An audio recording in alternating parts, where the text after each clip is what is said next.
अस्सलाम वालेकुम, good morning and a very warm welcome. आप देख रहे हैं न्यूज़ कैफ़े और मैं हूं जहरा रजा और मैं हूं फ़हीम अब्बास और मेरी तरफ से आप सब देखने वालों को खुशामदीद। और मैं उम्मीद करता हूं कि आप सब खैरियत से हैं और आज के दिन का एक अच्छा सा खूबसूरत सा आगाज़ भी कर चुके हैं। बिल्कुल।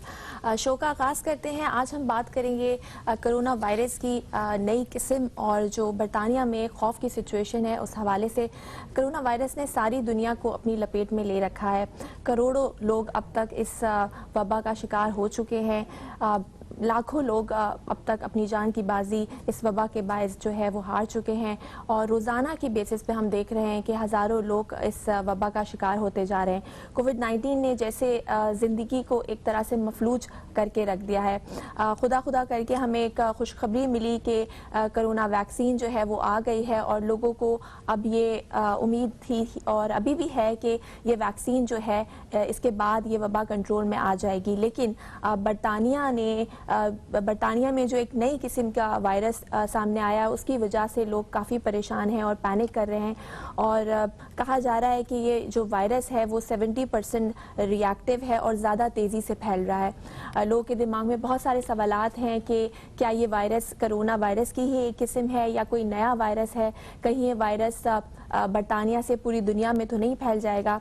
इसी हवाले से आज हम अपने प्रोग्राम में बात करेंगे। जी, इसी हवाले से आज अपने प्रोग्राम में बात करेंगे कि ये खतरनाक वायरस जो है कहीं ये पूरी दुनिया के लिए एक खतरे की अलामत बनकर तो सामने नहीं आ गया।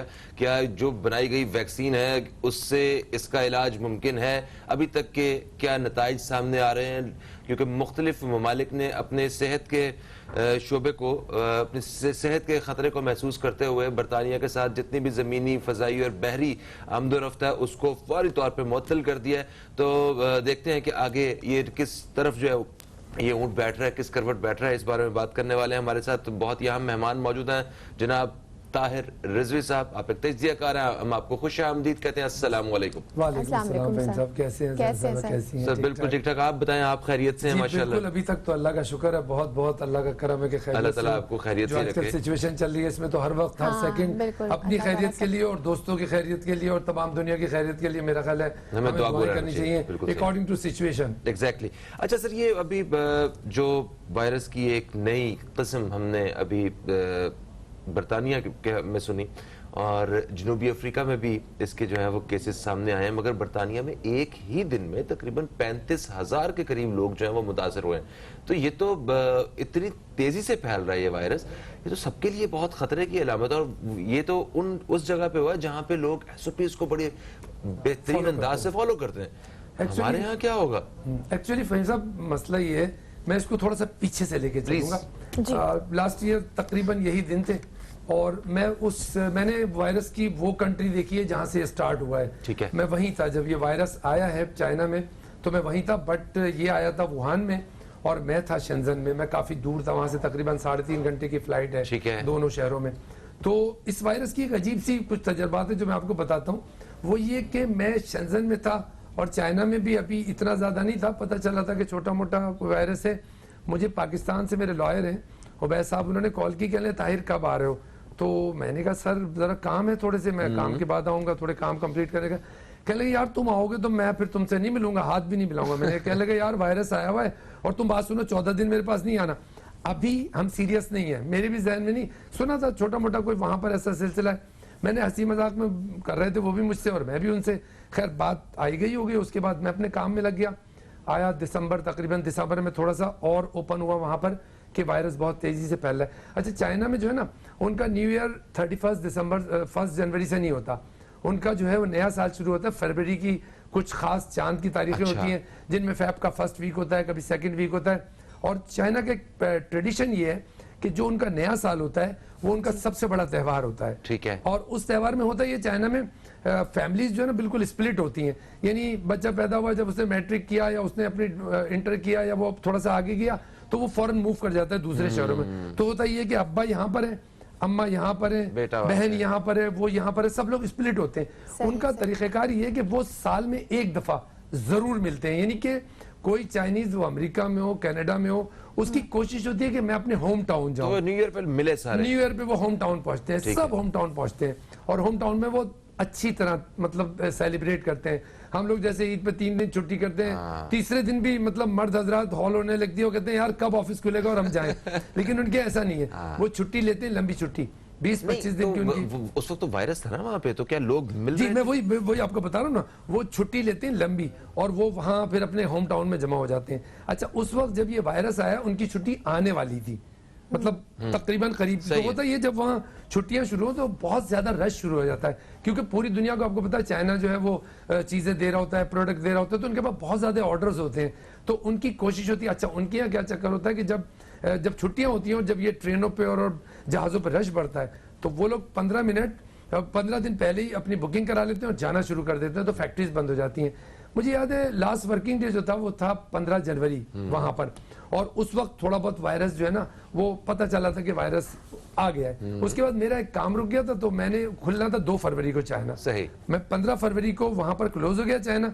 फैक्ट्रीज ऐसा होता है 15 फरवरी को फिर सफाइयां कर रहे होते हैं, फैक्ट्रीज क्लीन करके बंद करके, फिर आखिरी दिन सेलिब्रेशन भी होती है, खाना वाना खाते हैं, बड़ा फैक्ट्री में शोर वोर मच रहा होता है कि जा रहे हैं। उसके बाद वो मैंने देखा 1-2 फैक्ट्री मेरी लास्ट डे विजिट करनी थी, मैं गया वहाँ वैसी सेलिब्रेशन हो रही थी, बंद कर रहे थे, बंद करके वो 15 को बंद कर दिया उन्होंने, मोस्टली 16 से क्लोज हो गया।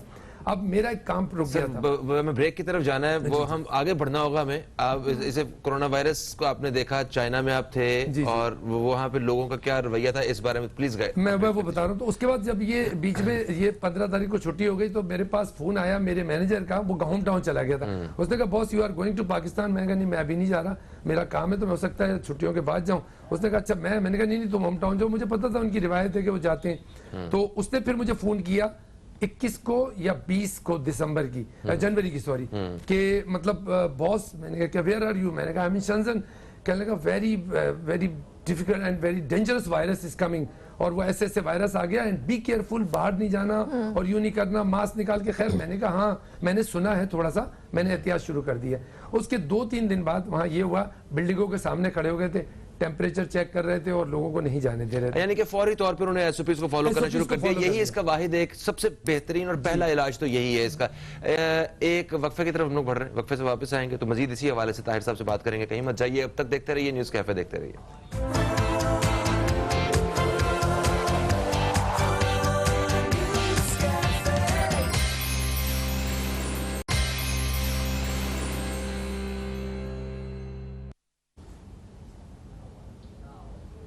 Welcome back. एक ब्रेक के बाद आपको फिर से न्यूज़ कैफे में खुशामदीद कहते हैं। मैं हूं जहरा रजा और मेरे साथ मौजूद है फ़हीम अब्बास। स्टूडियो में हमारे साथ मौजूद हैं ताहिर रिजवी, जो कि एक तज्जियाकार हैं, और इनसे आज हम कोरोना वायरस की जो नई किस्म सामने आई है उस हवाले से हम बात करें। सर क्या कहेंगे सर, ये जो नई किस्म है, बहुत सारे सवालात लोगों के जहन में इस वक्त आ रहे हैं कि क्या पुराना वायरस ज़्यादा ताकतवर हो गया है या ये कोई नया वबा आ गई है, क्या दुनिया को एक नई वबा का सामना करना पड़ेगा। काफ़ी पैनिक की एक सिचुएशन हम देख रहे हैं बरतानिया में। एक्चुअली वायरस तो वही है जी, उसने थोड़ी सी अपने सेल्स थोड़े से चेंज किए, जिसका उन्होंने नया नाम जो दिया है 501Y, शायद इस तरह का नाम है। वायरस तो वही है, लेकिन वायरस ने अपनी थोड़ी सी शक्ल बदली है, और वायरस जब शक्ल बदलता है तो वो खतरनाक भी हो सकता है और वो खतरनाक नहीं भी हो सकता। यहाँ से क्योंकि ताल्लुक है यूके का, यूके पे ज्यादा अटैक उसने किया क्योंकि देखिए यूके पहले भी बहुत अफेक्टेड हुआ था जी। यूके और यूरोप पहले भी बहुत ज्यादा अफेक्टेड हुए थे, और अब भी इसीलिए अफेक्टेड हो रहे हैं कि वहां पर एक, चूंकि वो बहुत ज्यादा एक प्योर एनवायरनमेंट में रहते हैं, क्लीन एयर है उनकी, हर चीज उनके प्योर बिल्कुल फूड है, हर चीज में उनकी चीजें ना ऐसी। तो आपने देखा होगा जब जैसे बच्चा होता है, हाँ। बच्चे को आपने अमूमन देखा होगा बहुत सारी माएं ना बड़ा लपेट के रखती हैं, बिल्कुल उसको जिप पे लगा देते हैं, हाँ। क्योंकि वो एक सेंसिटिव होता है, उसको हल्की सी भी सर्दी उसको अटैक कर देती है, उसको नुकसान पहुंचाती है। लेकिन जैसे जैसे वो ग्रोथ करता है, बड़ा होता है, तो वो फिर उसकी उतनी ज्यादा उसकी केयर नहीं होती, उसको इतना ज्यादा पैक नहीं किया जाता, उसको इतना ज्यादा महफूज नहीं किया जाता। सेम लाइक दिस यूके के लोगों की आप ये समझ लें कि वो जैसे बच्चा पैदा होता है वो बहुत नाजुक होता है, ये बहुत नाजुक लोग हैं, आपने देखा भी होगा। अक्सर हमारे मेहमान आते हैं यूके और यूएसए से, तो पहले दिन ही उनका पेट खाने लगे, वो उनको बेहतरीन मिनरल वाटर जो अच्छी ब्रांड का है, ज़ाहिर चैनल पे नाम नहीं लिया जा सकता, 2-3 अच्छी ब्रांड के मिनरल वाटर्स हैं, तो वो दिए जाते हैं कि नहीं भाई आप ये पिए, कोशिश होती है, लेकिन उससे पेट खराब होता है, पहले दिन उनका पेट खराब हो जाता है और अमूमन 2-3 दिन बाद उनको कोई ना कोई बीमारी या कोई ना कोई प्रॉब्लम आती है। देन वो वीक और 15 डेज डिपेंड कि वो कितने टाइम पीरियड के रह रहे हैं, वो सस्टेन करते हैं और वो एडजस्ट कर लेते हैं। बट आते उनको अटैक यूं होता है कि वो उस एनवायरनमेंट के आदी नहीं होते। बिल्कुल यही हो रहा है वायरस का, कि वायरस जाहिर है वो लोग इस चीज के आदी नहीं है। और आपको मैं हैरत की बात बताऊं, जहां से वायरस निकला है, मैंने अभी आपको वक्फे से पहले बताया था कि चाइना से निकला। चाइना में इस वक्त वायरस टोटल कंट्रोल है। जहां से निकला है, जहां से पैदा हुआ, जहां शुरू में एक बुरी सूरत हाल थी, वो कंट्रोल हो गया। उन्होंने आज भी कंट्रोल कर दिया। सेकंड वेव वहां नहीं आई। की हम बात करें तो वहां पे भी बड़े अच्छी तरीके से एसओपीज फॉलो हो रही थी। और अब जो कहा जा रहा है कि वो चौथे दर्जे की जो है वहां पे पाबंदियां भी आयद कर दी गई हैं, बहुत स्ट्रिक्ट टियर 4 का उसे नाम दिया गया। और देखिए यूके में बहुत बिजी प्लेस भी है ना ट्रैवल के लिए भी, मतलब आने जाने के लिए, तो वहां पे लोगों की आमदोरफ्त बहुत ज्यादा है। उन्होंने क्वारंटीन का भी बड़ा एक खास पीरियड रखा हुआ था, उसके बावजूद तेजी से फैलना ये बड़ी तशवीशनाक बात है। ये मैं यूके के बारे में बताता हूँ। अभी मेरी बेटी आई है मतलब हफ्ते या 10 दिन पहले, तो जब ये थोड़ा सा वायरस फैलने का हुआ था, लोगों ने केयर छोड़ दी थी। वहां भी, वहां की भी रिपोर्ट ये है कि गवर्नमेंट ने तो बहुत पाबंदियां लगाई थी। अच्छा। लेकिन लोग नहीं कर रहे थे पाबंदियां ना, वो पाबंदियों को फॉलो नहीं कर रहे थे। एसओपीज थी, लेकिन थोड़ा सा क्योंकि बड़ा शहर है तो वो चिल हो गए थे लोग। अब वो उसकी वजह से ये थोड़ा सा इफेक्ट हुआ है। अब जब ये सिचुएशन कंट्रोल से बाहर हुई तो गवर्नमेंट ने पाबंदियां लगाई और लोगों ने फॉलो अप करना शुरू किया। सो वहां भी थोड़ा सा, क्योंकि हुआ ये कि जब थोड़ा सा कवर हो गया ना और दुनिया खुलनी शुरू हो गई, एक वक्त आया तो दुनिया पूरी लॉक हो गई थी, फिर आहिस्ता आहिस्ता मुल्कों ने खुलना शुरू किया। जब खुलना शुरू किया तो लोग अब उसको इजी लेने लगे। मैं एक मिसाल दूंगा आपको। कोरोना वायरस में मुझे 1-2 चैनल से ऑफर हुई थी पिछला जब लॉकडाउन था। मैं नहीं गया, मैंने मना कर दिया, मैं भी डरा बैठा हुआ था। और अब मैं जा रहा हूँ क्योंकि अब एक शायद हम यूज टू हो गए, या हम समझ रहे हैं चलो कोई बात नहीं, अब केयर तो कर रहे हैं, मास्क भी लगाया हुआ है, सैनिटाइजर भी यूज कर रहे हैं, या तो वो खौफ खत्म हो गया। वो खौफ, उस तरह का खौफ खत्म हो गया। और शायद ये वहां खत्म हो गया होगा और उसने फिर दोबारा जब अटैक किया होगा तो फिर ये बढ़ गया। और ये देखिए, ये तो बात तय है कि आप इसकी एहतियात नहीं करेंगे तो ये बढ़ेगा। इसमें तो कोई दो राय है ही नहीं ना। आपको करनी है एहतियात, आप एहतियात नहीं करेंगे फिर लंदन वाला असर होगा। ये जरूर लंदन में भी अगर फर्ज करें उस कोरोना वायरस ने अपनी शक्ल को चेंज किया है, अगर चेंज भी किया है तो भी एहतियात तो उसकी अगर आप करते तो आप उससे भी बचते ना। जी हाँ, बिल्कुल सही। आप एक छोटे से फ्लू के वायरस से आप नहीं बच पाते हैं अगर एहतियात नहीं करते। तो मसला उस सेकंड वेव का नहीं है, मसला उस सेकंड शेप का नहीं है, मसला ये कहीं ना कहीं एहतियात में कोताही हुई है। जिसकी वजह से ये एकदम फैला है। फैलने की वजह ये नहीं है कि वो वायरस बड़ा खतरनाक था, उसमें कोई ड्रोन लगा हुआ था, वो इसलिए नहीं, लोगों ने केयर छोड़ी। अब वो जाहिर है ज्यादा फैला तो उसमें उसकी जाहिर शेप तो चेंज होती है ना। लेकिन एक बच्चा पैदा होता है, थोड़ा सा और बड़ा होता है तो उसकी और शक्ल हो जाती है। सर हमारे साथ एक कॉलर भी मौजूद है लाइन पे। अस्सलाम वालेकुम जी। अस्सलाम वालेकुम। अस्सलाम वालेकुम। फ़हीम शहाद अर्ज कर रहा हूँ, आपको सलाम। और वालेकुम अस्सलाम जी। क्या सवाल करना चाहेंगे, कैसे हैं? देखिए, कोविड के लिए अब मेहमान की खिदमत में भी सलाम अर्ज कर रहा हूँ। जी जी, वालेकुम सलाम। कोविड के सिलसिले में ये मैं इसको, मेरा एक थोड़ा सा ये है कि ये थर्ड वर्ल्ड वार छिड़ी है। पहली बात तो ये कि आप ये देखिए, पाकिस्तान का तो एसओपी का भी मैं कराची से लेके पंजाब होके आया हूँ, बाई ट्रेन या बाई एयर आया, कहीं कोई तस्वर ही नहीं है। ये तो भूल जाए कि लॉन्च में एयरपोर्ट पे डिस्टेंस से बैठाया, साथ में जहाज में चिपका के बैठा दिया, वो तो भूल जाए। इसका तो कोई तस्वर ही नहीं है। दूसरा ये देखिए, पेंसिलिन का, ये पोलियो का, इसके डाले जाते हैं बॉडी में, ठीक है ना। अब कोविड की आप अंदाजा करें, कोविड की भी कह रहे हैं वो आई है मेडिसिन, फला आई है, फला इंजेक्शन आया, फला, तो इसका मतलब कहीं तो ये प्रोडक्ट है जमा। ये थर्ड वर्ल्ड वार मैं क्यों कहता हूँ, ये चाहे चाइना से चली है, इसराइल से चली है, कोई दुनिया में कोई आज नहीं, 2 साल बाद, 3 साल बाद साबित होगा कि तीसरी जंग अजीम छिड़ी है, जिसमें हर मुल्क अपने अंदर ही में लगा होगा। आप क्या लड़ेगा, बॉर्डर नहीं लड़ेगा, ये तक दिया करवाने। तो शहाद साहब, इस जंग में जीत किसकी होगी? देखिए, जंग में जीत और हार का सवाल ये है कि जिस दुनिया में योगी को, कोई किसी को जिन्होंने भी ये किया है, आखिरी लड़ाई तो वहीं से छिड़ी है। और ये देखते दुनिया में पेनिट्रेट कैसे कर रहा है। आप यकीन करें, लोग अपनी बंदूकें, अपने तूफाने, अपने मिसाइल छोड़ के भाग रहे होंगे। अब आप समझें, ये थर्ड वर्ल्ड वार एक नई टेक्नोलॉजी से लाई जाए कि मुल्क रहेंगे, आबादी गायब हो जाएगी, बिल्डिंगें मौजूद रहेंगी। इसका तजज़िया आप करवा दें। Thank you so much, thank you so much. बहुत ख्याल शुक्रिया आता है आपकी। देखिए जी, मैं इससे मुत्तफिक नहीं हूँ कि ये थर्ड वर्ल्ड वॉर का कोई हिस्सा है। उसकी वजह वॉर के लिए तो बहुत सारी चीजें मौजूद हैं। देखिए, कोरोना वायरस तो फौज को भी लग सकता है, तो मतलब वो तो फिर जिसने किया उसको भी लग सकता है। ये तो ऐसी चीज है ना कि इसके लिए कोई नहीं, ये वो नहीं है। इसमें बस एक जमाने में और भी 100 साल पहले भी एक वायरस आया था। वायरसेस आते रहते हैं। वायरसेस ऐसा नहीं है कि मतलब ये कोई खास, ये तो आज से 100 साल पहले भी आए थे, 200 साल पहले भी आए थे। वायरसेस आएंगे। सवाल हमें, मेरा ख्याल है, मैं समझता हूँ, ये मेरा ओपिनियन है कि हमें इस बहस में नहीं पड़ना चाहिए कि ये किसी ने वर्ल्ड वॉर की होगी, हाँ, या exactly. बड़ी ताकतों ने मिलकर एक प्रोग्राम बनाया, एक प्लान किया है कि जी दुनिया में आबादी को कम कर दिया जाए। चले, लेट्स सपोज उन्होंने प्लान किया है, तो हमें तो अपने आप को सेव करना है ना। फिर उनके प्लान से तो अपने आप को सेव करना है, तो what is the way to save the life? हमें फर्स्टली ये देखना है कि किस तरीके से इस वायरस से बचा जा सकता है। अब जिसने भी ये शरारत की है वो तो कर दी ना उसने, अगर की है, मैं इससे मुत्तफिक नहीं हूँ, ये एक इत्तेफाक है। और दूसरी बात ये देखें, एक अल्लाह ताला का वजूद मौजूद है। एज ए मुस्लिम हमारे दिल में ये ईमान है कि अल्लाह मौजूद है, ठीक है जी, और बेशक है इसमें। और अल्लाह ताला ने भी तो अपना दिखाना है ना। जब भी कोई दुनिया में लोग अपने पैटर्न से हटते हैं और वो अपने आप को माज़अल्लाह खुदा या ताकत समझने लगते हैं, तो अल्लाह ताला को भी कुछ दिखाना होता है कि देखो मैं वो हूँ जिसने जर्रे से कायनात तख्लीक कर दी थी। तो ये अल्लाह का सिस्टम है। हमें इससे 2 सबक लेने चाहिए। पहला कि जिंदगी को अपनी बचाएं, दूसरा अल्लाह से डरे। जो हम कर रहे हैं, जो हम सारी दुनिया कर रही है और हम भी कर रहे हैं, हमें उसमें थोड़ी एहतियात करनी चाहिए, कुछ अल्लाह का बिल्कुल खौफ सर, लाएं। हम यहीं से कंटिन्यू करेंगे। एक ब्रेक का वक्त हो गया है, कहीं मत जाएगा, देखते रहिए न्यूज़ कैफे। मिलते हैं एक छोटी सी ब्रेक के बाद।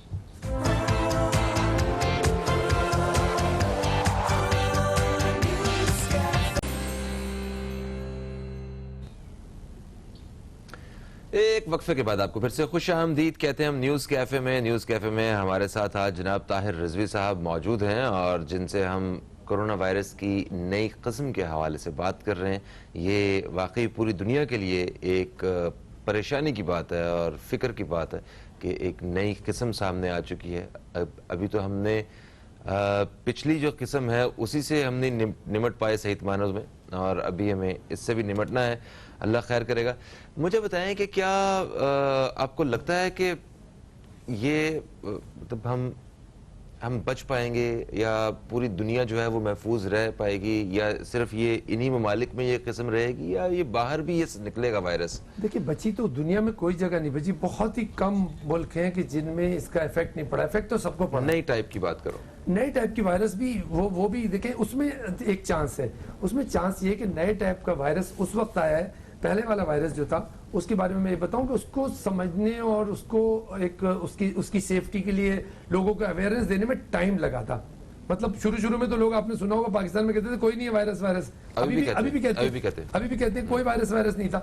ऐसे लोगों को तो जुर्माना हो जाना चाहिए। बिल्कुल हुआ भी एक ने अभी भी कहते हैं, बड़े फख्र से कहते हैं। अच्छा चले, मैं कह रहा हूँ नहीं है, फिर भी एहतियात में क्या बुराई है। तो कहने का मकसद ये कि देखें, उस वक्त जब पहला वाला आया था उसके फैलने की एक वजह ये भी थी कि उस वक्त बिल्कुल अवेयरनेस नहीं थी। मैं आपको बता रहा हूँ, जिस जगह से फैला था मैं खुद वहां बैठा हुआ था और पाकिस्तान से मुझे बताया गया कि जी ऐसा वायरस आया और वहां इतना नहीं था।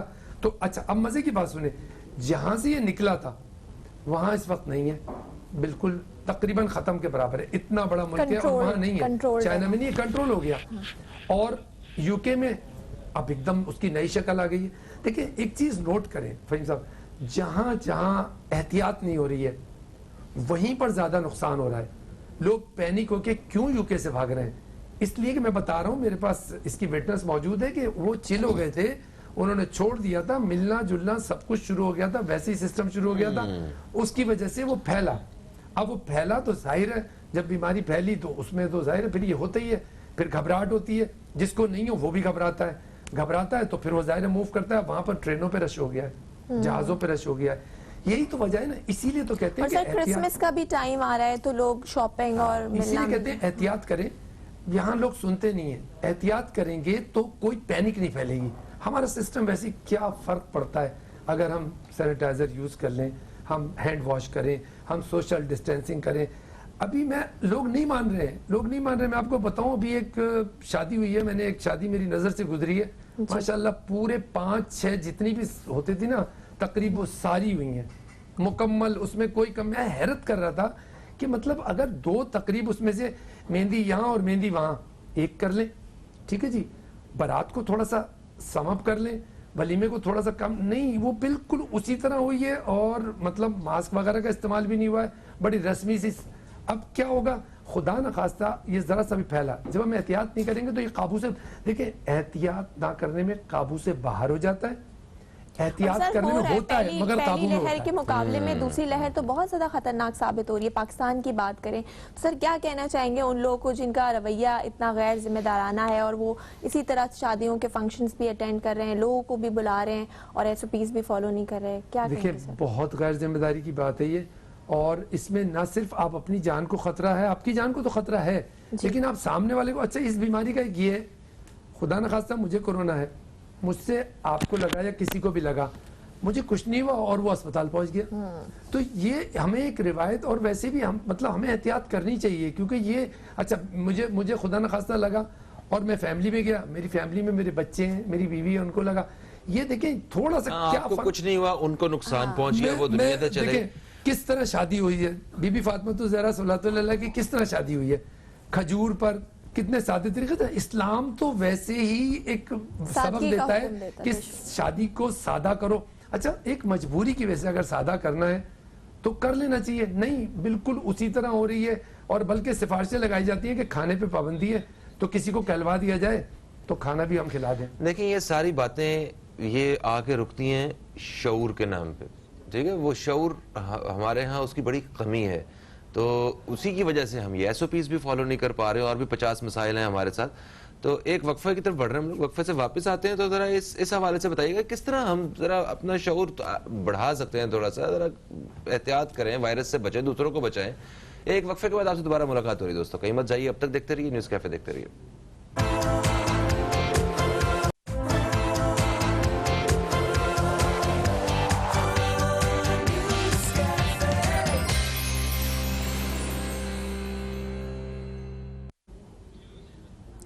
Welcome back. एक ब्रेक के बाद आपको फिर से न्यूज़ कैफ़े में खुशामदीद कहते हैं। हमारे साथ स्टूडियो में मौजूद हैं ताहिर रिजवी साहब, जो कि एक तज्ज़ियाकार हैं और कोरोना की जो नई किस्म है उसके हवाले से अब हम इनसे सवालात करें। सर ब्रेक पे जाने से पहले हमने बात की शऊर की कि यहाँ पर लोगों में शऊर नहीं है। लाहौर हाई कोर्ट में एक शहरी ने यह दरख्वास्त दायर की कि कोरोना नामी कोई वबा नहीं है और ये सब एक धोखा है, जिस पर उसको 2 लाख रुपए का जुर्माना भी आयद किया गया है अदालत की तरफ से। तो जहालत की क्या लेवल आप देखें कि वो अदालत में दरख्वास्त दायर कर रहा है ये कहकर, ना वो कोई एक्सपर्ट है ना वो कोई डॉक्टर है, और उसको फिर सही जुर्माना आयद किया गया। लोगों को शऊर किस तरह हम दे सकते हैं? मुसलसल हम अपने यहाँ पे पता नहीं किसी शहर में 100 रुपए में कोरोना का यकीनी इलाज, ठीक है। अब मुझे ये बताओ, उन्हें बैनर लगवा लिया है जी, तो शऊर का तो लेवल ये है, एक बंदा अदालत में पहुंच गया। अब मैं आपको इसको 2 पहलू से बताता हूँ। जी बताइए। फर्स्ट ऑफ ऑल अदालत वाली बात मैं बताता हूँ। देखें उसको भी पता था कि जब मैं अदालत में जाऊंगा तो मेरे साथ क्या होगा। होता ये, मैं वकला बिरादरी की बड़ी इज्जत करता हूँ और बड़े मोहतरम है और वो बहुत अच्छी बिरादरी है, बट उसमें भी कुछ लोग ऐसे हैं कि वो अपनी एक थोड़ी फेम के लिए ना एक ऐसी एप्लीकेशन लेके जाओ। अब देखें आ गया ना, हाईलाइट हो गया ना कि एक साहब गए कोरोना के लिए और जुर्माना लग गया। वो जुर्माना लगा लेकिन उनको पॉपुलैरिटी तो मिल गई ना। एक्चुअली हमारे यहाँ थोड़ा सा ना इस तरफ भी उनको भी पता होगा, मैं जाऊंगा तो मुझसे कोर्ट ने क्या कहना है। आप बताएं क्या मैं जा रहा हूँ, अगर मुझे नहीं पता होगा कोर्ट ने क्या कहना है, बट वो इसलिए जाते हैं सम टाइम लोग ऐसे केसेस लेके कि इस तरह पे सोशल मीडिया पे इधर उधर उनका डिस्कशन होती है तो उनका नाम हाईलाइट, पब्लिसिटी के लिए, नंबर 1। नंबर 2 मैं आपको बताऊं, देखिए आपने कहा कि जी हमारे यहाँ जहालत है, हमारे यहाँ जहालत भी है और हमारे यहाँ 2 सिस्टम पे पैसा खर्च नहीं हुआ। दुनिया में हर जगह सबसे ज्यादा जिन चीजों पे पैसा खर्च होता है, हमारे यहाँ सबसे कम पैसा उस पर खर्च हुआ, हेल्थ एंड एजुकेशन। और यही हमारे सिस्टम की जो आज इस तरह से बुरा हाल है उसकी वजूहात ही यही है 2, एक तालीम, एक हेल्थ। जी हाँ, सेहत और तालीम एक बहुत मेजर इशू है। मुझे ये बताएं, क्योंकि वक्त अभी कम है हमारे पास, कुछ मिनट हैं और हमें इस टॉपिक को क्लोज करना है। ये बताइए कि अभी क्या हम SOPs की तरफ या लोगों को एहतियात करवा सकते हैं, या समाजी फासले वगैरह जो सब कुछ तय है, लोगों को पता है इस बात का, क्या उन पे अमल दरामद करवा सकते हैं हम लोग, गवर्नमेंट या अवाम, हम लोग सारे मिलके? अब हर घर में जो घर का सरपरस्त है उसकी भी जिम्मेदारी है ना कि वो घर के सारे लोगों को अमल दरामद करवाए एसओपीज पे और एक अवेयरनेस जो है क्रिएट करे। तो ये बताएं जरा क्या कैसे सोचते हैं? इस सिलसिले में सबसे पहले तो एक मैसेज दूंगा, बाकायदा मैं मैसेज दे रहा हूँ, प्लीज जो एसओपी पे अमल दरामद करने के लिए अगर आपका बड़ा आपका रिश्तेदार को कहता है तो मजाक ना उड़ाएं। सबसे बड़ा प्रॉब्लम तो ये है कि अगर आप अपने घर में थोड़ा सा एहतियात करें, आने वाले को कहें मास्क लगा दो तो वो हंसने लगता है। हमारी ये कल्चर है, वो हंसता है और हंस के कहता है क्या हो गया, खाम खाम है कोरोना, कुछ नहीं है कोरोना। तो सबसे पहले जो कह रहा है आप कम से कम उसका बुरा तो ना मनाए ना, आप अमल दरामद ना करें कोई बात नहीं, लेकिन बुरा भी ना मनाए। तो मेरी रिक्वेस्ट ये है आवाम से कि अगर कोई कह रहा है आप अमल दरामद नहीं कर सकते तो आप उसका मजाक भी ना उड़ाएं, आप चुप हो जाएं। नंबर 1 क्यों जरूरी है, सवाल ये फहीम साहब ये क्यों जरूरी है कि हम एहतियात करें?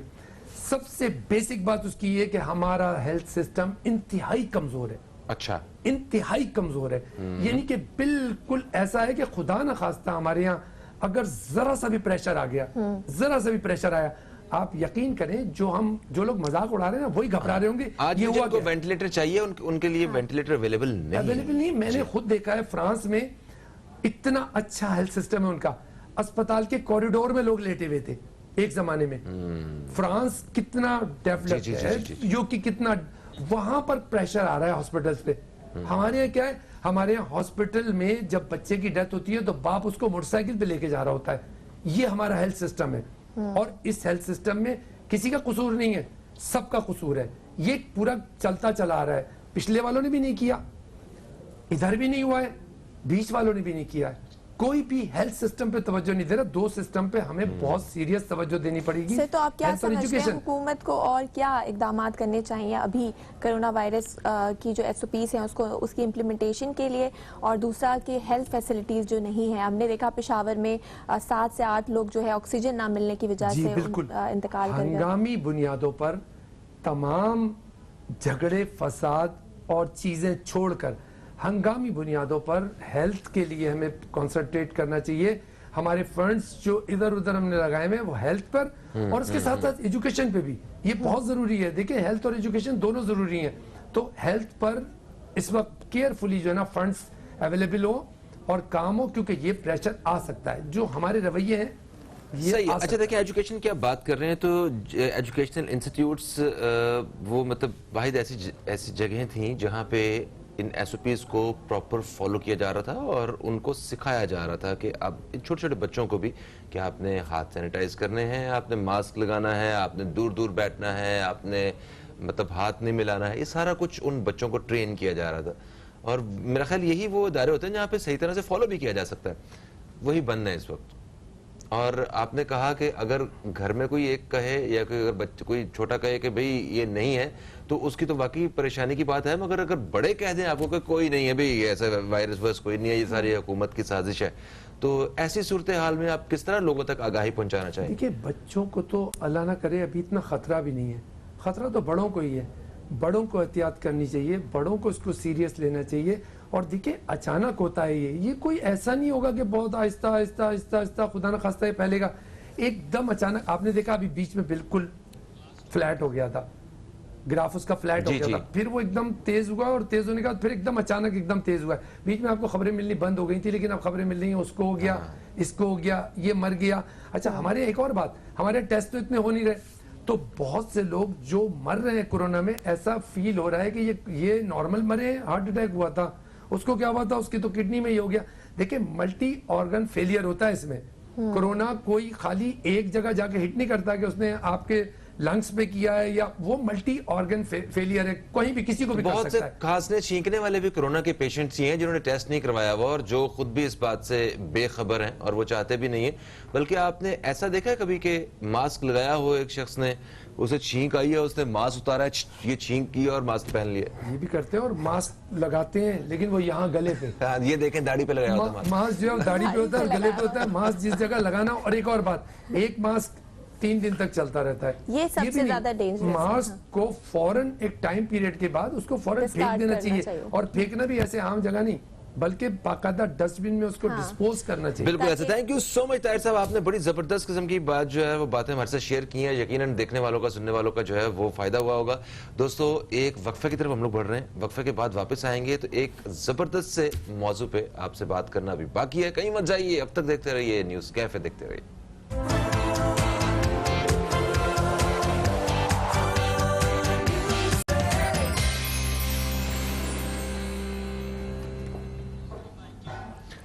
एक वक्फे के बाद आप सब दोस्तों को फिर से हम खुशामदीद कहते हैं न्यूज़ कैफे में। न्यूज़ कैफे में मैं हूं फ़हीम अब्बास और मेरे साथ मौजूद हैं ज़हरा रज़ा। प्रोग्राम के दूसरे हिस्से में हम दाखिल हो चुके हैं जहां एक और मौजू पे बात करेंगे। जैसा कि आप जानते हैं कि हमारी पूरी कोशिश होती है कि हम ऐसे मौजूआत पे हम बहस करें, ऐसे मौजूआत पे हम बात करें कि जिससे आप दोस्तों का कैमरा के उस पार फायदा हो सके और हमारा कुछ ना कुछ हम भी सीख सकें, कुछ हासिल कर सकें, अपने मेहमानों से कुछ ऐसी गुफ्तगू करें और कुछ ऐसे मौजूआत हों जिन पे हम वाकई बात सुनना चाहते भी हैं। तो आज एक ऐसा ही बड़ा खूबसूरत सा मौजू लेके हम आपकी खिदमत में फिर से हाजिर हो गए हैं प्रोग्राम के इस हिस्से में।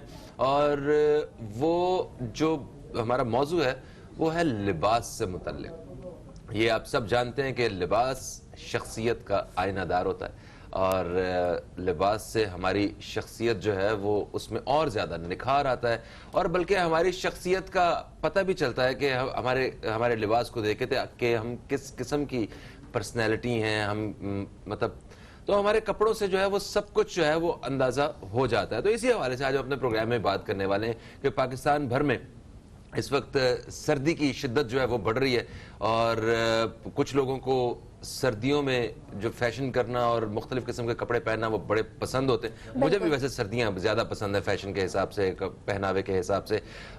तो मगर आज ज़रा मेरा ख्याल है जो हमारे साथ मेहमान मौजूद हैं ये बहुत ही अहम मेहमान हैं। ये कम कम टीवी पे नज़र आती हैं मगर इनके पास बहुत सारी मालूमात है कि फ़ैशन के लिए और पहनने के लिए, मुख्तलिफ इवेंट्स के लिए, मुख्तलिफ किस्म की जॉब्स के लिए, मुख्तलिफ शोबों से ताल्लुक रखने वाले लोगों को क्या पहनना चाहिए। तो आज इसी हवाले से पूरा फायदा उठाएंगे। हाँ बिल्कुल, हम इनसे जानेंगे कि फैशन क्या है और आजकल के सीजन के हिसाब से क्या ट्रेंड चल रहा है, ये सब जानेंगे। हमारे साथ मौजूद है फरियाल सेठी जो कि फैशन डिज़ाइनर है। अस्सलाम वालेकुम, वेलकम टू द शो। कैसी हैं आप? Thank you Zahra, I am very well.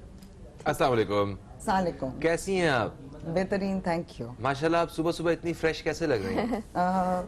मैं खुशी के मारे, मेरा ख्याल है पूरी रात सोई नहीं कि आप दोनों से मिलना था और कुछ व्यूअर्स से मिलना था। क्या बात है आपकी, जबरदस्त। ये बहुत अच्छी लग रही है, बहुत अच्छे कपड़े पहने हुए आपने। ये आपका अपना डिजाइन है? माशाल्लाह जी, थैंक यू वेरी मच। ये मेरा अपना डिजाइन है, इट्स कॉल्ड कॉन्स्टेंटीन। कॉन्स्टेंटीन। सो ये बाइजेंटाइन ईरा था यूरोप में जिसने पूरी दुनिया पे बहुत 100 साल हुकूमत की।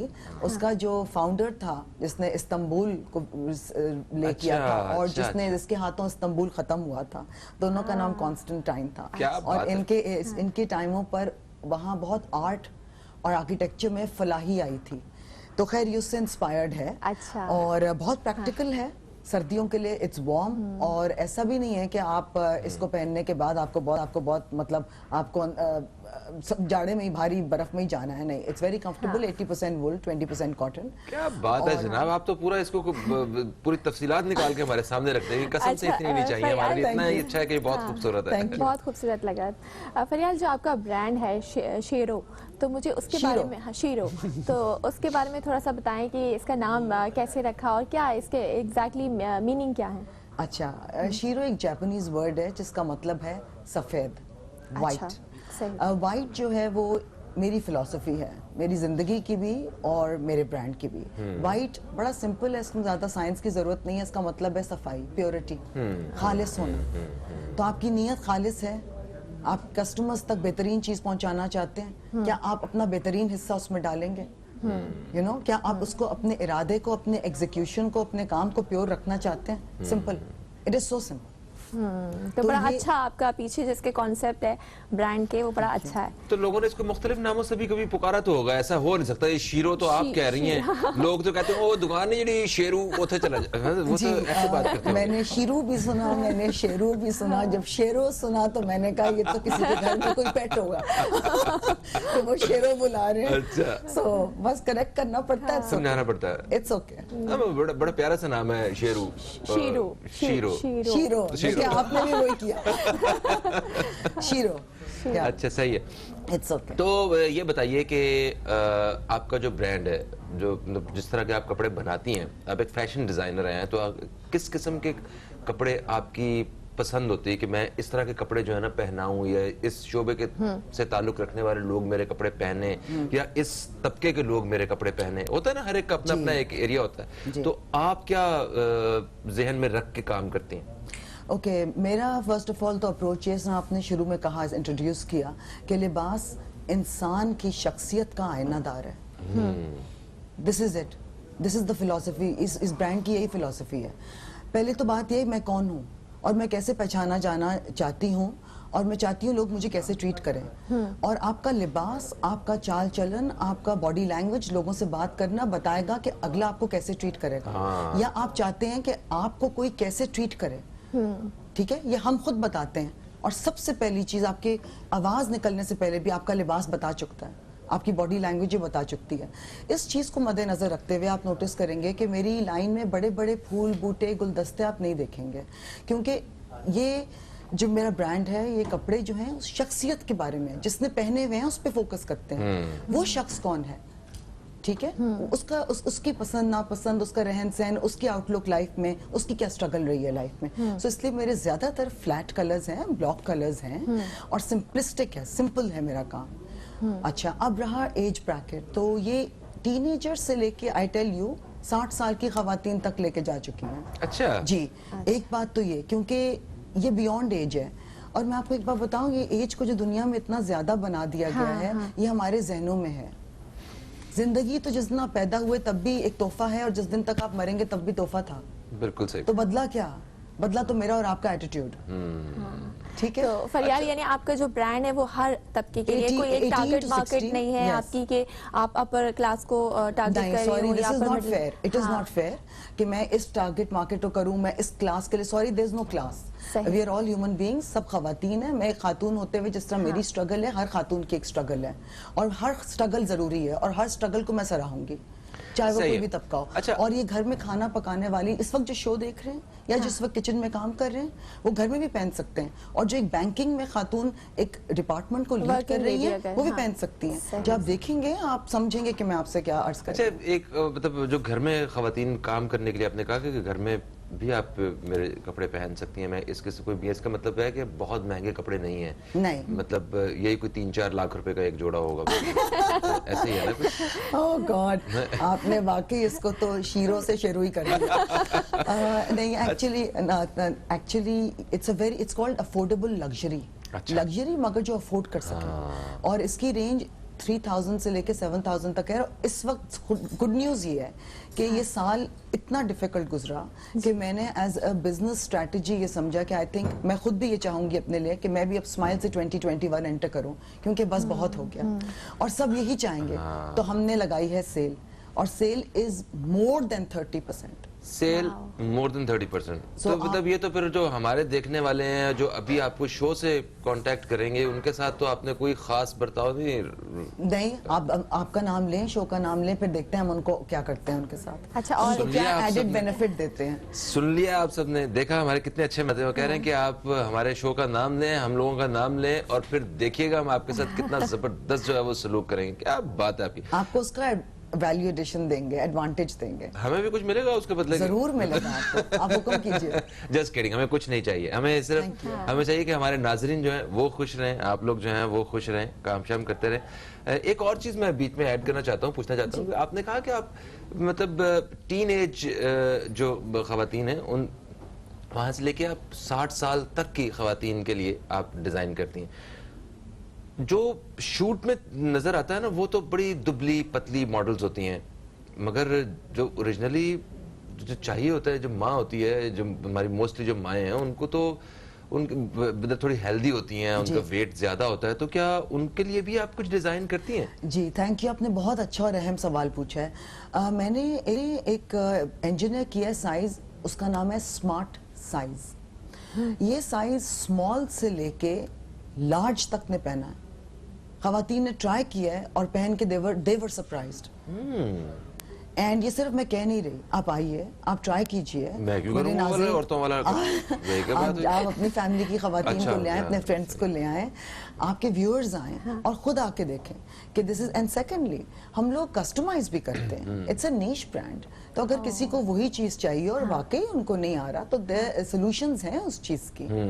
ये नहीं है कि बस यही यार आपको ही लेना है, नहीं, आप ऐड कुछ करना चाहते हैं, आप उसमें सब्ट्रैक्ट करना चाहते हैं, आपका टेस्ट थोड़ा डिफरेंट है, वी आर हियर, कस्टमाइज करेंगे। यानी but we make smart sizes, जो स्मॉल से लेके तक को आता है। और ये मेरा दावा नहीं है, ये मैंने इंजीनियर किया है बैठ के, इसको 10 दफा ट्राई किया है, वेरियस औरतों पे ट्राई किया है, और तब मैं उस रिसर्च के बाद आपको ये बात कॉन्फिडेंस से कह रही हूँ।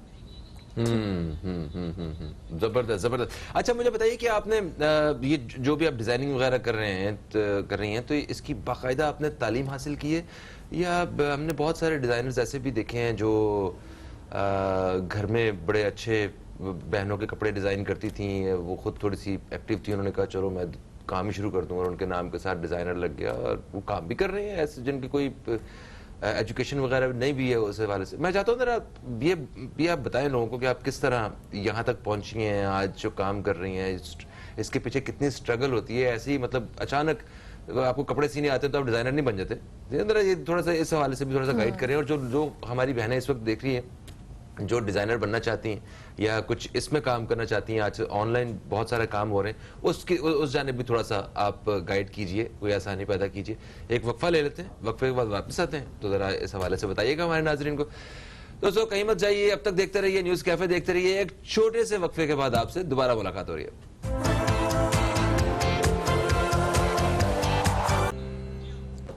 Welcome back. एक ब्रेक के बाद आपको फिर से न्यूज़ कैफे में खुशामदीद कहते हैं। मैं हूं जहरा रजा और मेरे साथ मौजूद है फ़हीम अब्बास, और स्टूडियो में हमारे साथ एक बहुत ही खूबसूरत गेस्ट मौजूद हैं, फरियाल सेठी, जो कि फ़ैशन डिज़ाइनर हैं, और हम फैशन के हवाले से इनसे बात कर रहे हैं। और आप लोग भी हमें जो देख रहे हैं वो कॉल कर सकते हैं, और शीरो जो इनका ब्रांड है उसका गिफ्ट हैम्पर भी आप हासिल कर सकते हैं। तो फरियाल, ब्रेक पे जाने से पहले हम जानना चाह रहे थे कि आपने ये जो ब्रांड है, माशाल्लाह अब आप इतनी कामयाब हैं कि आप इतने अच्छे जो हैं वो कपड़े बना रही हैं, हर तरह की टारगेट मार्केट, किसी एक टारगेट मार्केट नहीं है आपके, हर तरह के लोगों को आप जो है फीमेल्स को उनको टारगेट कर रही हैं। तो ये कहाँ से स्टार्ट किया, कितनी स्ट्रगल की, क्या कॉम्प्लिकेशंस आपको फेस करने पड़े, सब कुछ हमें बताइए।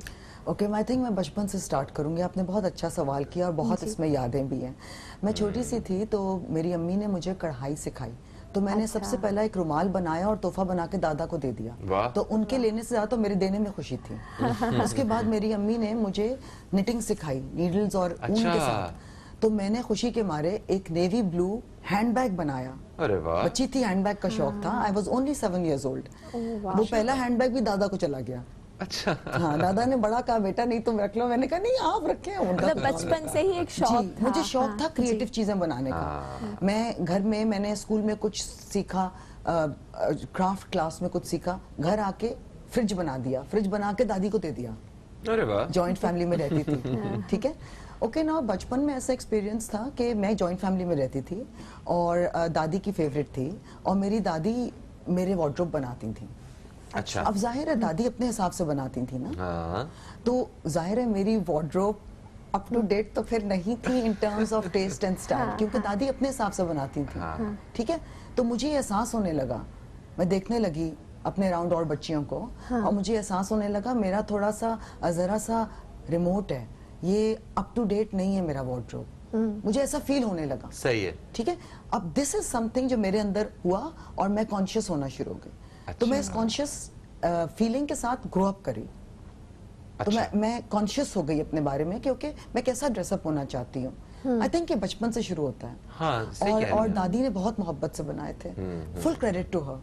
और शायद उनकी ये ना करती तो शायद आज मेरे सामने आपके बैठ के बात भी नहीं कर रही होती। राइट। और फिर वो जब शॉपिंग जाती थी, मुझे ले जाती थी कपड़ा, तो मैं देखती थी वो बार्गेन कैसे करती हैं, वो कपड़ा सेलेक्ट कैसे करती हैं। मतलब हंड्रेड्स की तादाद के उसमें से खींच के एक चीज निकाल लिया करती थी। अच्छा। तो मेरी ट्रेनिंग हो गई, बहुत ट्रेनिंग हुई, और हर दफा मैं उनके साथ जाती थी। अच्छा, वैसे वाकई ये एक बड़ा एक अहम टॉपिक है, शॉपिंग करना। खवातीन, मैं एक मर्द हूं, और मैं जब अपनी बीवी को शॉपिंग पे लेके जाता हूँ तो मेरे लिए वो मुश्किल तरीन वक्त होता है, क्योंकि मतलब ऐसा नहीं है, मुझे बहुत अच्छा लगता है बेगम, मुझे बहुत अच्छा लगता है आपको शॉपिंग पे लेके जाना इस पॉइंट ऑफ व्यू से कि बड़ा टाइम लग रहा होता है ना, कोई भी चीज़ अगर देखनी है, पूरी दुकान उन्होंने ऐसे चेक की, नहीं मिला, फिर आगे गए, उधर भी नहीं मिला, फिर आगे गए, तो वो आपके लिए, आपका तो काम ही शॉपिंग करना है, तो कैसे मैनेज करती हैं? मतलब इतनी एक वैरायटी के बीच में से आप ठक करके ये चीज़ निकाल दें, वो दे दें, तो मतलब ये कैसे मैनेज होता है सारा तो कुछ? ये मैंने आपको वही अर्ज किया ना कि मैंने अपनी दादी से सीखा। सबसे पहली बात ये, आपको शॉपिंग जाने से पहले क्या ये पता है कि आप जाते क्या? सबसे पहला सवाल ये है, मैं क्यों जा रही हूँ, मुझे क्या चाहिए? जब आपका पास इस सवाल का जवाब होगा ना, तो ढूंढना मुश्किल नहीं होगा। आपके दिमाग में एक आपके पिक्चर दिमाग में क्रिएट, क्लियर होगा। Absolutely, you right. आपके दिमाग में क्लियर कट आइडिया होगा, मुझे ये चाहिए। और अगर मुझे ये नहीं मिला तो इसके आसपास का कुछ मिलता जुलता आप कॉम्प्रोमाइज कर देते हैं। इट्स ओके, और कॉम्प्रोमाइज करना सीखें, it's a good attitude, flexibility आती है। बहुत दफा मेरे जहन में एक चीज होती है, मेरे दिमाग में एक आइडिया आया, मैं वो लेने गई, एग्जैक्टली मुझे वो चीज नहीं मिली, तो अब मैं टाइम नहीं वेस्ट कर सकती। मनी अच्छा, time is gold, time is money and time is gold. मैं नहीं वेस्ट कर सकती। तो ये तो मेरे ऊपर है ना, एम आई फ्लेक्सिबल? यहाँ आती है इंसान की फ्लेक्सिबिलिटी और क्रिएटिविटी। क्या उसी डिजाइन को मैं किसी और slightly different colour, fabric, texture में क्या मैं उसको उस तरह मोल्ड कर सकती हूँ? अगर मैं नहीं कर सकती तो फिर दैट्स माय मेरी शॉर्टकमिंग है। सही सही। हमारे साथ एक कॉलर भी मौजूद है कराची से। अस्सलाम वालेकुम जी। अस्सलाम वालेकुम। वालेकुम अस्सलाम। जी, कौन बात कर रही हैं? मैं एनी बात कर रही हूँ कराची से। कैसी हैं आप? बिल्कुल ठीक है। एनी, क्या सवाल करना चाहेंगी? हमारे साथ मौजूद है फरियाल। जी, पहले तो मैं तारीफ करना चाहूंगी कि बहुत प्यारे ड्रेसेस हैं, बहुत स्टाइलिश हैं और आई लाइक देम। और बल्कि मैं सबसे इम्पोर्टेंट क्वेश्चन ये करूंगी कि मैं खरीदना चाहती हूँ, तो ये काइंडली आप मुझे बता सकते हैं, ये वेबसाइट पे अवेलेबल होंगे?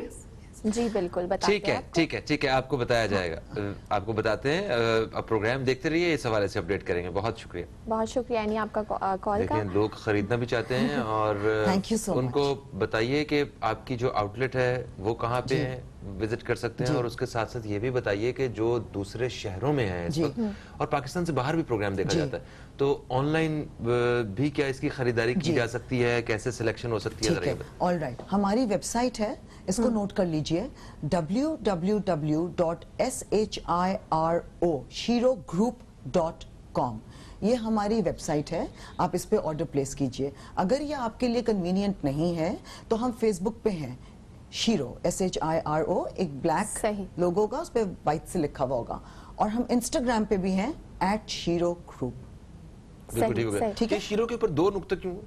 शीरो पे दो नुक्ते का मतलब है मतलब आई पे, आई के ऊपर दो, एक डॉट वाला आई पढ़ाया गया, ये दो वाला कहाँ से लेके आई हैं आप और क्यों लेके आई हैं? मैं बहुत माजरत चाहती हूँ, आपके आय को मैंने चैलेंज किया, आपने बिल्कुल सही पढ़ा, मैंने भी वही पढ़ा। सिर्फ मैंने इसलिए ऐड किया क्योंकि अभी मैं इट्स विमेन्स ब्रांड है, मैं अभी खवातीन के लिए कर रही हूँ, बट मैं आगे जाके मर्द हजरात के लिए भी करना चाहती हूँ। This is Adam and Eve, आदम और बीबी हवा, X and Y। ये कुदरत का तरीका है, निजाम है, और इसको सराहना आई थिंक इसी में कामयाबी है, इसको एक्नॉलेज करना। ठीक। अच्छा फरियाल, थोड़ा सा अपने ब्रांड के बारे में बताएं कि अभी क्या है, कैजुअल है, फॉर्मल है, सेमी फॉर्मल है, या किस तरह के रेंजेस हैं, और उसके बारे में हमें ठीक है, good question, thank you. It's a smart casual, इसको स्मार्ट कैजुअल बुलाते हैं। वो इस तरीके से होता है, वो वर्सेटाइल होता है, आप चाहें आप इसको दिन में पहन लें, राइट? आप देखेंगे कि मेरे अक्सर उसमें स्लीव्स फोल्ड अप हो जाती हैं। आपने शाम को जाना है, आपको थोड़ी सी खुनकी हो रही है, या वैसे ही आपको शाम को जाना है, आप इसको खोलें, स्लीव फुल हो जाएगी, उसके आगे डिटेलिंग है। ठीक है, खवातीन के बाजुओं पे तो सर्दी नहीं लगती, मैंने हिसाब लगाया। हमारे बाजू कोई खास होते हैं, मुझे लगता है बहुत कुछ संभालते हैं, शायद इसलिए नहीं लगती। स्ट्रॉन्ग होते हैं। सर्दियों में भी जितनी मर्जी सर्दी हो, बर्फ पड़ रही हो, बस शादी वगैरह का इवेंट हो, तो खवातीन के बाजू पर सर्दी नहीं लग सकती, बस ये मैंने। नहीं, अब तो पता है, अच्छी बात ही हो गई, आप सही कह रहे हैं, ये भी एक वक्त था, मगर अब आप देखेंगे एक चेंज आया है फैशन में कि लोगों ने सर्दी को एक्सेप्ट कर लिया है। नहीं, सर्दी में भी हम दिखा सकते हैं कि हमें सर्दी लग रही है और हम एक शॉल ओढ़ सकते हैं। सो इस पे भी मैं कहना चाहूंगी कि अगर आपके पास आइडियली सर्दियों में आप सर्दियों के कपड़े ही शादी पे पहन के जाएं, नहीं है कोई मसला नहीं है। वो आप बता रही थी कि ऐसे नहीं है तो कोई मसला नहीं है, आप अंदर कुछ पहन लें, इनरवेयर पतला सा, उससे इंसुलेट कर जाती है बॉडी, हीट अंदर वो कंजर्व कर लेती है, ऊपर का कपड़ा देन वो कुछ भी हो, ऊपर एक शॉल ले लें, अब सोशली एक्सेप्टेबल हो गया हुआ है। और अगर नहीं भी है it looks very nice. The fact is सर्दी है एंड आई थिंक उस सीजन के हिसाब से ड्रेसअप हुआ इंसान अच्छा भी लगता है और सही लगता है बिल्कुल। हाँ हाँ हाँ बिल्कुल सही। तो आपने कहा कि आपके जो कपड़े हैं वो आप उनको कैजुअल लुक भी दे सकते हैं मोस्टली। जी, तो आप स्लीव्स जो हैं वो खोल दें तो वो इवनिंग का स्मार्ट कैजुअल हो जाएगा। कपड़ों के ऊपर एम्ब्रॉयडरी है, फॉर एग्जांपल जिस तरह आप ये हैंड स्टिच सिर्फ मेरे कपड़ों पे आप हाथ का काम देखेंगे और ये एम्ब्रॉयडरी भी, मशीन एम्ब्रॉयडरी भी देखेंगे, इट्स अ मिक्स। ठीक है, बिल्कुल सही। ठीक है, यही से कंटिन्यू करेंगे, डिटेल मजीद जानेंगे, लेकिन एक ब्रेक का वक्त हो गया है। नाज़रीन कहीं मत जाएगा, देखते रहिए न्यूज़ कैफे। मिलते हैं एक छोटी सी ब्रेक के बाद।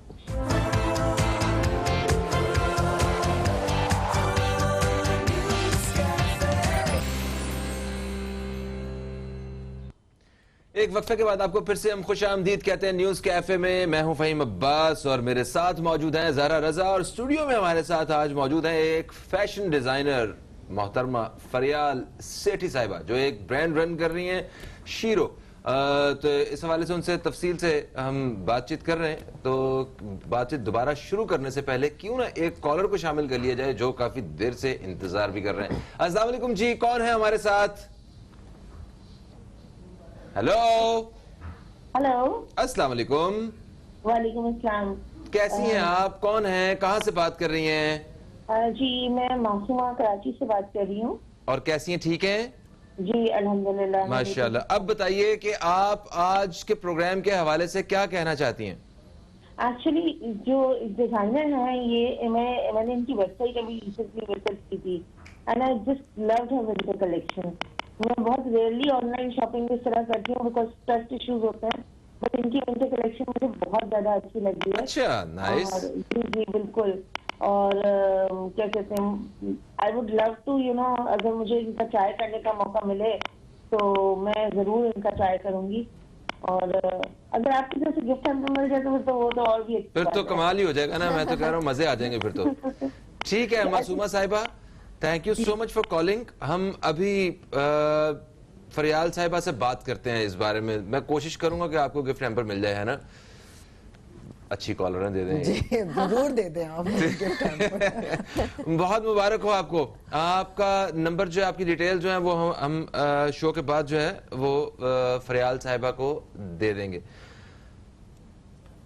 कैसा लगता है जब लोग कहते हैं कि हमें आपकी कलेक्शन बहुत पसंद है, बहुत अच्छे कपड़े बनाती हैं आप, जब तारीफ करते हैं लोग तो कैसा लगता है? सबसे पहले तो आई थिंक अल्लाह का शुक्र है कि कोई आपकी मेहनत को सराहता है। और असल बात होती है मेहनत कि फिर आपको ही लगता है कि अच्छा, एक नंबर वन यूर इनकरेज्ड कि आप उन और करना चाहते हैं, आप और बेहतर चीज़ उनके तक पहुंचाना चाहते हैं। और दूसरा ये कि ये आपके आइडिया का, आपके जो वो डिज़ाइन होता है उसका सक्सेस का मेजर है। हाँ, जब लोग कह रहे होते हैं जी, जब आपको समझ आ गया कि ये चीज़ सेल आउट हो गई या ये पसंद की जा रही है, इसका डिमांड है, तो आपकी समझ में आया कि ये जो डिज़ाइन का अप्रोच था ये कामयाब है। अच्छा फरियाल, इस वक्त मार्केट में बहुत सारे कंपेटिटर्स हैं और आपको अपने ब्रांड को लेकर चलना बहुत मुश्किल है। उस तरह से आपके कोई ना कोई यूनिक फीचर्स आपको क्रिएट करना पड़ता है। तो अगर मैं आपके ब्रांड का पूछूं शीरो, तो इसमें क्या डिफरेंट फीचर है, क्या आप यूनिक ऐसा फीचर है जो आपके कंपेटिटर से आपको अलग करता है? अच्छा, पहली तो बात यह है कि यस, कंपटीशन का वर्ड बहुत कॉमन है, बट मैं किसी को एज अ कंपटीशन नहीं देखती। अच्छा। अगर इतने सारे लोग नहीं होंगे तो ये मैं कैसे इनकरेज होंगी टू डू माय बेस्ट। हाँ। ठीक है, सो हर एक मार्केट शेयर है, मैंने अपना मार्केट शेयर क्रिएट करना है और वो मार्केट शेयर लेना है। Very good approach. ठीक है, मुकाबला मेरा अपनी जात से है, किसी और से नहीं है। जबरदस्त। ठीक है। अच्छा, अब दूसरे कि मैं मुख्तलिफ कैसे हूँ। आई थिंक हर ब्रांड की अपनी एक यूएसपी होती है, यूनिक सेलिंग पॉइंट, एक यूनिक क्वालिटी होती है। मेरे ब्रांड की ये है कि ये टीनेज से लेके 60 तक मैं चाहूंगी सब पहने और वो पहन सकते हैं। दूसरा, किसी भी शोबे से ताल्लुक रखते हो। इस वक्त जो खवातीन ये टीवी का प्रोग्राम देख रही हैं, वो जो घर में खाना पका रही हैं, वो जो बैंक में बैठी हैं, कोई डिपार्टमेंट लीड कर रही हैं, TV anchors, show host, anyone, doctors, lawyers, आप मेरे काम में देखेंगे इसमें एक सीरियसनेस है। मैं कौन हूँ, पॉलिटिशियंस भी पहन सकती हैं और बिल्कुल पहने, बिल्कुल, मैं तो कहती हूँ पहने, और मैं इनकरेज करूंगी, not because it is my brand, मैं आइडिया इनकरेज करूंगी कि सिंपलिस्टिक पर आए। अब मैं ख्याल है हमने बहुत सारे फूल, बहुत अच्छी चीज है, कलरफुल फूल, जी, बूटियां ये पहन लिया। तो उसमें क्या होता है ज़हरा कि उसमें आपकी शख्सियत तो गुम हो गई ना। हाँ। फिर आप कौन है, दैट्स नॉट इम्पोर्टेंट। फिर ये प्रिंट किसका है, ये प्रिंट ज्यादा अच्छा है कि वो ज्यादा अच्छा है, ये फूल ज्यादा ब्राइट है कि वो ज्यादा ब्राइट है, नहीं, लिबास तो ऐसा आपने कहा शख्सियत का आईनादार होता है। अच्छा, कोई जिस तरह आपने कहा कि जो आपके आइडिया की सक्सेस होती है कि लोग जब तारीफ करते हैं, कहते हैं कि भाई वाह क्या कमाल खूबसूरत कपड़े बनाती हैं आप, हमने, या उसका कट बड़ा अच्छा है, कट पे भी बात करेंगे। तनकीद करने वाले भी साथ होते हैं। अगर 100 लोग तारीफ कर, मतलब आप उनसे अगर राय लेंगे, आप किसी बेहतरीन चीज की भी राय ले लेंगे, तो उनमें से 4, 5, 6, 7, 8 लोग ऐसे होंगे जो आपको आड़े हाथों में लेंगे। तो उस तनकीद को आप किस तरह देखती हैं? सोशल मीडिया पे भी तनकीद करने वाले भी आए जाते होंगे कभी ना कभी, कोई ना कोई भूला भटका, तो क्या उस वक्त क्या फीलिंग आती है? ओके, नंबर 1 तनकीद भी इम्पोर्टेंट है, ये क्रिटिक है आपका, आप इसको भी सीरियसली लें, इसको वैल्यू दें। अगर कोई फॉर एग्जांपल किसी ने कोई प्राइस लगाई 25,000, नीचे किसी ने लाफिंग फेस डाल दिया, इमोजी लाफिंग डाल दिया, उस शख्स को वो बहुत रिडिकुलस लगा कि इसमें 25,000 का क्या है। तो विच मीन्स कि there is a market out there जो ये कह रही है कि मैं नहीं ले सकती 25,000, आपके पास मेरे लिए क्या है। सो जो लोग आगे अपना पाँव रखते हैं ना, जो फुट फॉरवर्ड, उसके पीछे देखें वो कहना क्या चाह रहे हैं, मैसेज क्या है। तनकीद को सीरियसली लें। और जहां तक रही तारीफ, देखिए तारीफ अगर सेल में कन्वर्ट हो तो तारीफ है, अगर सेल में कन्वर्ट नहीं है तो ठीक है, thank you, you are very polite, you are very kind. Maybe उसके पास नहीं है खरीदने की गुंजाइश, मे बी उसने खरीद लिया सीजन का, you know, maybe she buy but she cannot afford right now, budget expire हो चुका है, उन्होंने खर्च लिया, you know, but yes, everything is good, you have to take everything to your advantage। जो भी कोई बात करे उसको अपने एडवांटेज पे लें, उसको अपने ऊपर अटैक नहीं समझे, अटैक नहीं है। बिल्कुल सही है, ठीक है, यानी कि अगर किसी की कोई तनकीद भी है तो उसके तनकीद पर इस्लाह होनी चाहिए, आप अपनी इस्लाह की तरफ आ जाएं, किसी की तनकीद कुछ भी नहीं कहती आप। बिल्कुल बिल्कुल ठीक, बिल्कुल ठीक, आप बड़ी अच्छी अप्रोच है, अल्लाह ताला आपको और ज्यादा कामयाब करे। आपसे अभी हमने मजीद बातें पूछनी है, डिटेल्स रह गई है, और जरा कट के हवाले से हमने पूछना है। इधर आप प्रोग्राम को थोड़ी देर के लिए कट करते हैं, एक ब्रेक की तरफ बढ़ते हैं ना? एक ब्रेक के बाद दोस्तों आपकी खिदमत में दोबारा से हाजिर होंगे, कहीं मत जाइए, अब तक देखते रहिए न्यूज़ कैफे, देखते रहिए।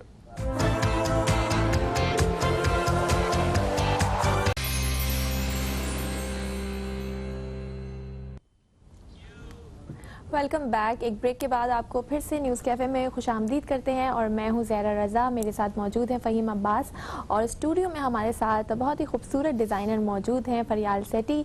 उनसे हम बातचीत कर रहे हैं फैशन के हवाले से, उनके ब्रांड के हवाले से। कॉलर भी हमारे साथ मौजूद हैं। अस्सलाम वालेकुम। आपसे बात करना चाहते हैं। अस्सलाम वालेकुम। लाइन ड्रॉप हो चुकी है, लाइन ड्रॉप हो गई है। अच्छा फरियाल, हम बात कर रहे थे आपके ब्रांड की, और बड़ी अच्छी बातें आपसे हो रही हैं। तो आपने जैसे कि कहा कि आपका जो ब्रांड है, अगर कोई चाहे, कोई आता है, आप कस्टमाइज ड्रेसेस भी बना कर देती हैं। तो अगर कोई लड़की आती है, खातून आती है, वो कहती है मुझे ये कलर और इस तरह का ड्रेस चाहिए, तो आप उस तरह से उसको उसके अकॉर्डिंगली जो उसकी चॉइस है उसके तरह भी बना के देती हैं। मेरी पूरी कोशिश होगी कि मैं उनको सेटिस्फाई कर सकूं, और जितना मेरे विद इन रीच हो मैं उन तक पहुंचा सकूं, ये मेरी पूरी कोशिश होगी। बट अगर मैं नहीं कर सकती फॉर वट एवर रीजन, वो फैब्रिक अवेलेबल नहीं है, या उन दिनों मेरे पास और बहुत काम है, ऑर्डर्स हैं, और मैं उनको उस टाइम तक वो कमिटमेंट अगर पूरी नहीं कर सकती तो मैं कमिट नहीं करूंगी। तो कोई तस्वीर लेके आ जाए, अगर कि ये देखें जरा, ये माहिरा खान की तस्वीर, मुझे ऐसे कपड़े बना दें, वो भी बना देती हैं। I don't believe in copy, but yes I believe in inspiration. तो आप माहिरा खान तो है नहीं, और मैं कभी माहिरा खान बन नहीं सकती, ठीक है, मैं कौन हूँ, और ये माहिरा खान ने अगर ये पहना है और मुझे इसकी शबाहत में कोई चीज चाहिए, तो मुझ पे क्या अच्छा लगेगा, उसे मैं कैसे ट्रांसलेट कर लूँ अपनी जात पर। आई थिंक ये ज्यादा इंपॉर्टेंट कॉन्सेप्ट है। कट की बात रहेगी हमारी जी, कि कट जो है वो कितना मैटर करता है एक डिजाइनर वेयर में और एक आम किसी जोड़े में। ओके, कट इज इट, सारा कमाल कट का ही है। कट के सारा जी, सारी मेरे पास जितनी भी खवातीन आई हैं, जब मैं भी खुद एक कस्टमर हूँ और मैं और कस्टमर्स के साथ भी एसोसिएट करती हूँ, तो बात सारी आती है उसके कट्स बड़े अच्छे हैं, इसके कट्स बहुत लूज हैं, यार इसके कट्स स्लिम हैं, सही, सारी कहानी कट की है। हाँ, कट ही आपको मेरे ख्याल है उभारता है, निखारता हाँ। है या आपको कंफर्ट देता है। सही सही। कॉलर हमारे साथ मौजूद हैं। अस्सलाम वालेकुम जी। अस्सलाम वालेकुम। वालेकुम जी। जी, कौन बात कर रही हैं? मैं नताशा बात कर रही हूँ और मैं आपका मॉर्निंग शो अभी देख रही थी। जी नताशा, क्या कहना चाहेंगी? जी, एक्चुअली आपका ब्रांड है श्रेयो, इसके बारे में मैं देख रही थी, तो मैं ये पूछना चाह रही थी कि इसकी जो प्राइस रेंज है वो क्या है इस ब्रांड की, कहाँ से स्टार्ट हुई है प्राइस और कहाँ तक है? सही सही, ठीक है, बस ये करना चाहेंगी, इसके अलावा भी कोई सवाल है? और इसके अलावा मैं जानना चाहती थी if I want to have a gift hamper, so how can I get that? जो असल बात है। थैंक यू सो मच, बहुत शुक्रिया इससे आपने कॉल किया, आपको गिफ्ट हैम्पर मिल जाएगा। मेरी सिफारिश चल रही है आज मैं कह रहा हूँ और डिजाइनर जो है दिए जा रहे हैं, तो thank you so much for calling. Faryal Sethi साहिबा हो जाए ना, कितने अच्छी कॉलर है। बिल्कुल सही, आप प्लीज उन्हें जरूर दे दें। प्राइस रेंज प्राइस रेंज ये स्टार्ट्स फ्रॉम 2800 जो मेरे ट्राउजर्स हैं, गोज अप टू 7000, बट इस वक्त एक सेल लगी हुई है विच इज ओवर 30% ऑफ। इसका भरपूर फायदा उठाएं। This will only be here till the end of the month और इस पे प्राइसेस आर स्लैश्ड। ठीक हो गया। आप जितने कॉलर से मैं कॉल किया है, आपकी डिटेल्स जो हैं ये फरियाल साहिबा को दे दी जाएंगी ताकि वो आप तक जो है वो आपके गिफ्ट हैम्पर जो है वो पहुंचा दें। और एक चीज और जाते जाते, क्योंकि प्रोग्राम के आखिरी लम्हात हैं, मैं चाहता हूं कि एक दफा फिर से आप शॉर्टली बता दें कि कहां पे कांटेक्ट किया जा सकता है, आपकी आउटलेट कहां पे है और उसके साथ साथ जो है वो ऑनलाइन कहां पे आपको ढूंढा जा सकता है। ओके, ऑनलाइन हमारा एड्रेस है www.shirogroup.com। फेसबुक पे हम लोग हैं शीरो और इंस्टाग्राम पे हम लोग हैं @shirogroup।